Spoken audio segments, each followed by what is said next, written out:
और वो सब में पढ़ाई और इलाज मुफ्त होना चाहिए गरीबों का, जिससे मुख्य धारा में आ सके, पक्की नौकरी लोगों को मिले, आरक्षण सही। दोस्तों नमस्कार, प्रणाम। आप लोग देख रहे हैं पिंक सिटी टाइम्स न्यूज। मैं हूं बलजीत कुमार सूर्यवंश। आज अयोध्या से निकल कर आ रहा है ताजा खबर। सांसद चंद्रशेखर आजाद पहुंचे मिल्कीपुर अपने पार्टी को प्रचार करने के लिए। दिए 1 घंटा रोजगार पर जबरदस्त भाषण। लोग सुनकर हुए खुश, कहे अब की बार आप लोग देखते रहे आगे तक। धन्यवाद। लगाई गई थी प्रचार की, इसके लिए मैं भाई सूरज जी का, यहाँ की जिले मंडल की टीम का बहुत बहुत धन्यवाद करता हूँ। मैं अपनी बात को शुरू करने से पहले सभी धर्मों में जन्मे सभी संतों, गुरुओं और महान पुरुषों को भी नमन करता हूँ। ये मिल्कीपुर के चुनाव का इंतजार हमें बहुत दिन से था कि मिल्कीपुर में चुनाव होगा और हम उस चुनाव में भाई सूरज चौधरी जी को दमखम से लड़ाएंगे। हालांकि मैंने कम समय दिया, लेकिन हमारी पार्टी के सभी सम्मानित नेतागणों ने, हमारे जिले, विधानसभा, मंडल, प्रदेश की टीम ने यहाँ लगातार मेहनत की है। इसलिए मुझे भरोसा है कि मिल्कीपुर का चुनाव आजाद समाज पार्टी बहुत बड़े अंतर से जीतेगी, ऐसा मेरा विश्वास है। क्योंकि भाई सूरज चौधरी लंबे समय से, विगत 15 सालों से इस मिल्कीपुर विधानसभा के लिए दिन रात मेहनत कर रहे हैं।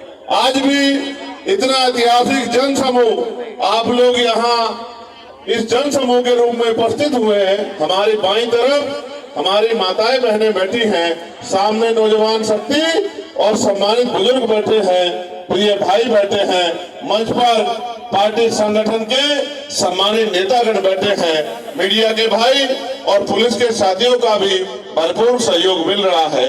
सम्मानित साथियों, अभी आपके बीच में एक घटना घटी कि एक हमारे सेना के जवान को अपनी पीड़ा रखनी पड़ी। हालांकि आप ये जानते हैं कि हम सभी की समस्याओं को उठाने का काम करते हैं। ये मुझसे पटना में मिले थे, मैंने इनसे कहा था कि जब सेशन चलेगा मैं आपकी समस्या को, सरकार से सेशन चलेगा तो मैं पूरी कोशिश करूंगा कि इनकी समस्या को उठाया जाए। हालांकि ये हमसे बड़ी उम्मीद करते हैं, ये इसलिए हमारी रैली में पुणे चले आए कि हमें याद दिलाया जा सके कि भाई इनकी बात को उठाना है। लेकिन ये नहीं जानते कि हमें तो हर चीज याद रहती है, हमें तो हर गरीब, किसान, कमजोर, नौजवान, महिलाओं, बुजुर्गों और प्रदेश की हर समस्या पे हमारा ध्यान रहता है और रोज मीडिया के माध्यम से उन बातों को हम लोग कहते भी रहते हैं।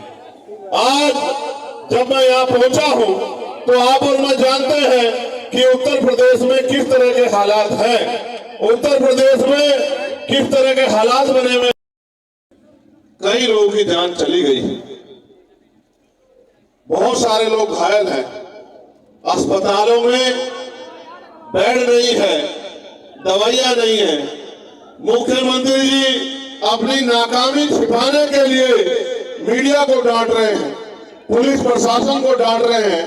हालांकि हमें लगता था कि भाई ये कुंभ जो है 12 साल बाद, इस बार जब नाम बदल दिया था, इलाहाबाद से प्रयागराज कर दिया था, तो अब शायद हालात बदल गई होंगी। लेकिन ये सच नहीं है, नाम बदलने से हालात नहीं बदलते, इच्छा शक्ति करके हालात बदले जा सकते हैं। सरकार की इच्छा शक्ति ही हालात बदलने की नहीं है। आज हम मिल्कीपुर में हैं, आप बताओ इस मिल्कीपुर में 60-70% मकान कच्चे हैं या नहीं है? बताओ अपने आप हाथ उठाने मिल्कीपुर वाले। ये किसकी देन है? यहाँ किसकी सरकार है? 7 साल से कौन मुख्यमंत्री है? उनसे पहले कितने रोटी के लिए मोहताज नहीं दिखा, बिना इलाज और पैसे की कमी कारण मरते नहीं देखा। उनको क्या फर्क पड़ता है कि आप जियो या मरो? यहाँ चुनाव हो रहा है, सारी पार्टियां लड़ रही हैं, वो भी लड़ रही जिनकी सरकार है और जिनके पहले एमएलए थे वो भी लड़ रहे हैं। लेकिन आप कहाँ हो भीड़ में? कभी कोई जीतता है, कभी कोई जीतता है। आप कब जीते? आप लोगों को वहां जाके मजदूरी नहीं करनी पड़ती, वहां जाके बिकने के लिए नहीं जाना पड़ता। लेकिन सरकार की इच्छा शक्ति नहीं है, और इच्छा शक्ति आज की बात नहीं है, इच्छा शक्ति तो सदियों से नहीं रही। अगर सदियों से इच्छा शक्ति रही होती तो इस देश में बाबा साहब अम्बेडकर को अपनी पार्टी नहीं बनानी पड़ती। इस देश में तमाम पार्टी में होते बाबा साहब अम्बेडकर संदेश दिया कि जिनका दल होता है उनमें बल होता है, और जिनमें बल होता है उनकी समस्याओं का हल होता है। अगर आप अपनी समस्या का हल चाहते हैं तो आपको अपना दल और अपना बल बनाना पड़ेगा। दल बनके तैयार है, नगीना के लोगों ने दल में ताकत भी झोंक दी है। इस बार बारी मिल्कीपुर की है, मिल्कीपुर वाले भी इस बार ताकत झोंक दो, फिर आप देखना इस तरह पार्लियामेंट में चंद्रशेखर आजाद ना बिजली पानी की व्यवस्था अच्छी, ना कोई पूछने वाला है, और जिस तरह से निजीकरण हो रहा है, मुझे नहीं लगता कि अगले 10 साल बाद कोई सरकारी नौकरी भी रहेगी।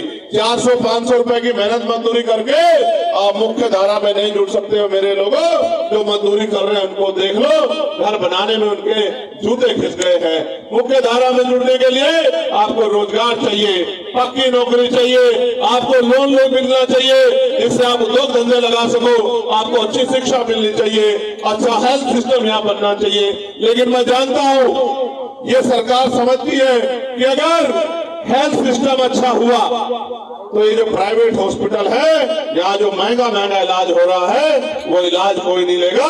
जब सरकारी अस्पताल में अच्छा इलाज आ जाएगा तो लोगों की जेब कैसे काटोगे? एक तो महंगाई का दौर, ऊपर से बड़े बड़े प्राइवेट स्कूल, गरीब तो जाता सरकारी स्कूल में जहाँ पढ़ाई के नाम पे खाना पूर्ति है, और अमीर जाता है प्राइवेट स्कूल में जहाँ अच्छी पढ़ाई हो रही है। यानी कि गरीबों के आगे बढ़ने के सारे रास्ते सरकार बंद कर रही है, और आरक्षण आरक्षण आरक्षण की बात रोज करते रहते हैं। क्या करेंगे आरक्षण का जब पक्की नौकरी नहीं होगी? क्या करेंगे आरक्षण का जब सरकारी नौकरी नहीं होगी? आज तो पिछड़े वर्ग के लोग, बहुत बड़ी आबादी यहाँ रहती है, पिछड़े वर्ग के लोग अपने दिल पे हाथ रख के पूछे कि इन सरकारों ने आपको क्या दिया है? जिनकी 52% आबादी थी उनको 52% हिस्सेदारी मिलनी चाहिए थी, 52% आबादी को 12, 14, 15% हिस्सेदारी भी सही तरह नहीं मिल रही, और कोई पूछने वाला नहीं है। पहले पुलिस की भर्ती आती थी, टीचर की भर्ती आती थी, पटवारी सेक्रेटरी की भर्ती आती थी, 4th क्लास की चपरासी की भर्ती आती थी। आज तो अगर कोई आता है तो बस हमारी आहें और हमारा दर्द जो हम एक दूसरे से सुनते हैं, कोई पूछने वाला नहीं है। मैं तो धन्यवाद दूंगा सूरज चौधरी का कि वे कितने सालों से वो क्षेत्र की सेवा कर रहे हैं। हालांकि बड़ी बड़ी पार्टियों ने उनको नकार दिया, बड़े पैसे वाले साधन वाले लोगों ने उनकी अहमियत को नहीं समझा, लेकिन आजाद समाज पार्टी मेहनत करने वाले लोगों की कदर करती है, लड़ने वाले लोगों की कदर करती है। इसलिए हमने तय किया कि भाई सूरज चौधरी जी को हम लोग मौका देंगे, और सूरज चौधरी जी यहाँ से जीत के अगर जाएंगे तो आपकी आंखों में आंसू नहीं आने देंगे, आपकी आवाज उठाने का काम करेंगे। मैं जो आपसे कह रहा था, जब मैंने इस बार कुंभ पे कुछ बात कही थी तो मेरी बात को जरूर किया गया, लेकिन आज तो महामंडलेश्वर बोल रहे हैं कि प्रशासन के निगम्यपन की वजह से, सरकार के निगम्यपन की वजह से ये घटनाएं हुई है। आज सरकार के पास उनका जवाब है। मैंने तो कहा था मन चंगा तो कटौती में गंगा, यानी कि जिसका मन साफ सुथरा है उसे कहीं जाने की जरूरत नहीं है। लेकिन आप बताओ, आपको नारा देकर बुला रहे थे कि आ जाओ आ जाओ, अमृत वर्षा हो रही है, लेकिन जब ये गरीब अमृत वर्षा में गए तो इनकी जान की रक्षा भी नहीं कर पाए। मैं मीडिया के माध्यम से कहना चाहता हूँ, ये हत्याएं है और इनकी हत्या का दोषी सरकार है, मुख्यमंत्री है। मुख्यमंत्री को जवाब देना चाहिए कि उनके कुप्रबंधन की वजह से इतने लोगों की जान गई जो आए तो इस पाप धोने थे, पुण्य कमाने थे, लेकिन वो इस लायक भी नहीं कि अपने बच्चों में चले जाएं।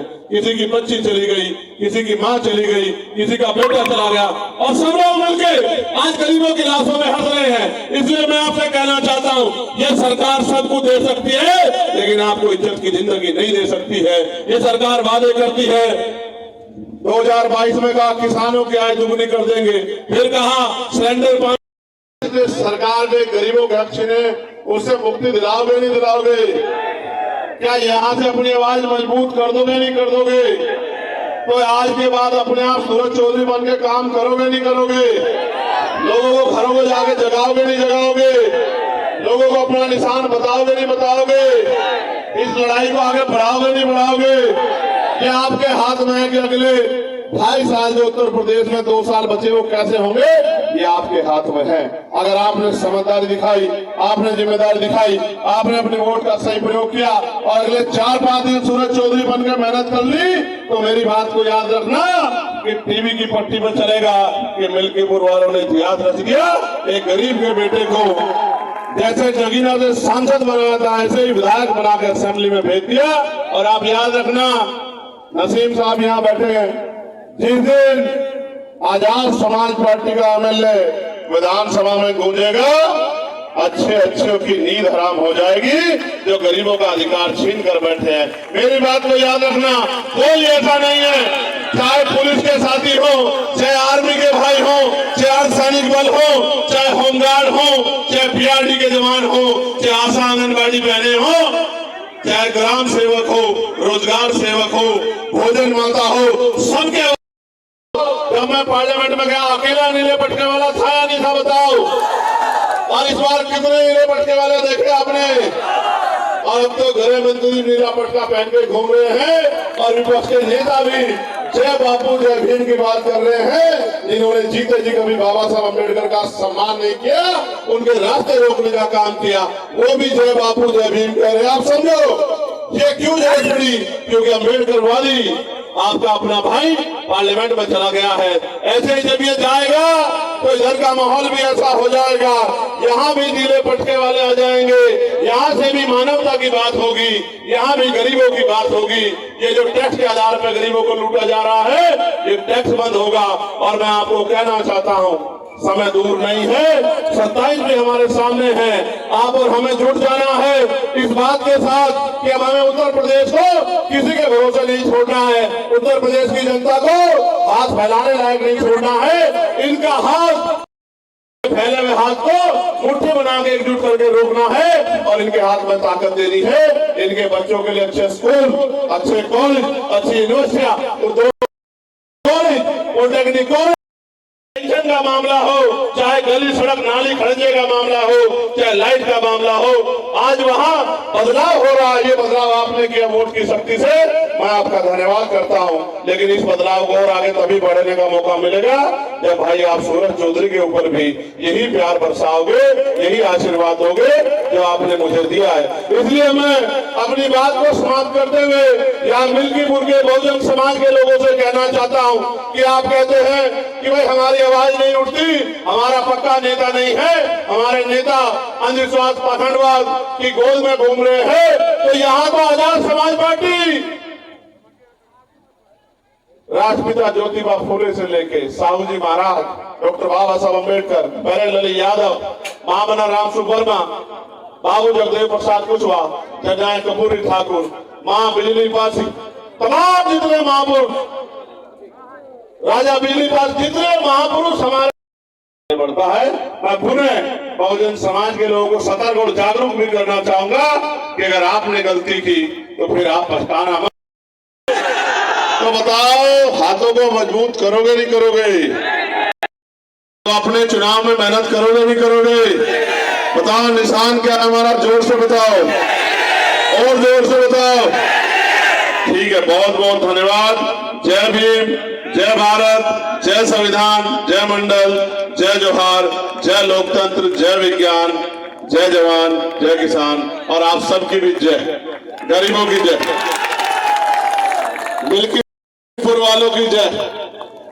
मिल्कीपुर के गरीबों के दिन अच्छे हो जाएं, वो तभी संभव है जब मिल्कीपुर का बेटा विधानसभा में चला जाएगा। बाहरियों को छोड़ दो और भाई सूरज चौधरी को बहुत बहुत धन्यवाद।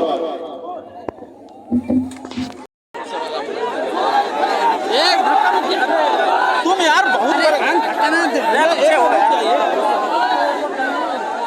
भाई तक वीडियो बना नहीं तो सब कैमरा हो करे काट